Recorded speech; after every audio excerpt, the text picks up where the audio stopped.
remercier ci occasion bii ngeen ma jox vraiment muy une occasion boo xam ni occasion très importante pour mu mën a wax ak la population parce que le ministre de l'Intérieur bon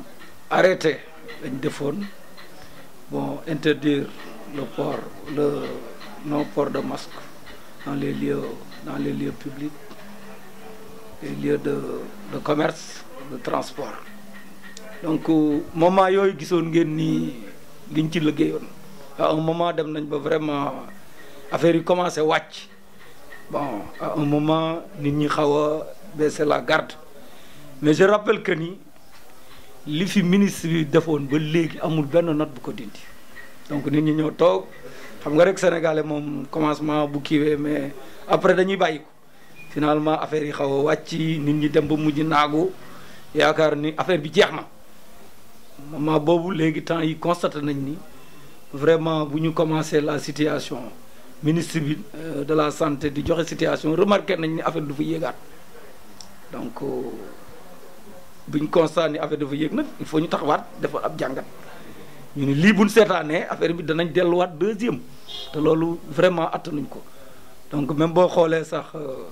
conseil des ministres le président en personne moo jógaat wax donc looloo tax ñu defar rappel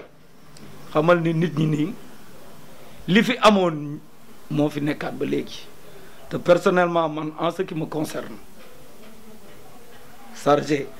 danaa def li ci fa ma ko tegoon danaa jógaat donc may prier population bi ñu gën a def ñu gën a respecter le port des masques fu ñuy jëm dans les lieux publics nanu takk masque bu ñuy dem dans les lieux de commerce nanu takk masque les transports publics nañu takk masque donc danañ commencer aujourd'hui on a commencé les opérations que dans les lieux ku fi nekk danañ def contrôle te kun ci jàpp da nga fay boo ñëwee fii da nga fay 6 000 francs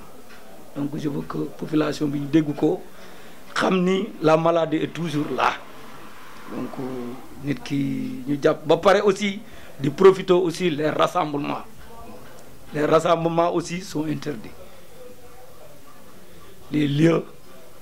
nit ñi les terrains les grands rassemblements les yooyu yëpp ba léegi yoon ñu jotale donc ñun li ñu leer ñun sommes chargés de l'exécution arrêté ministre bi ñu kii danañ ko relancer à partir d'aujourd'hui donc on fera des descentes def contrôle te kun ci jàpp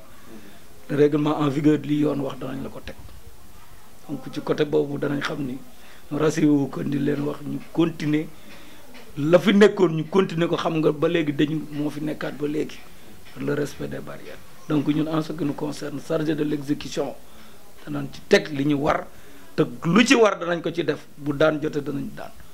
donc loolu la bu xamoon nit ñëpp yëg ko que désormais ñu continuer respecter les mesures barrières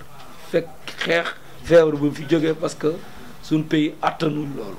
donc vraiment loolu laa tëri woon di la ko xamal ni désormais danañ continuer waat la lutte contre les mesures barrières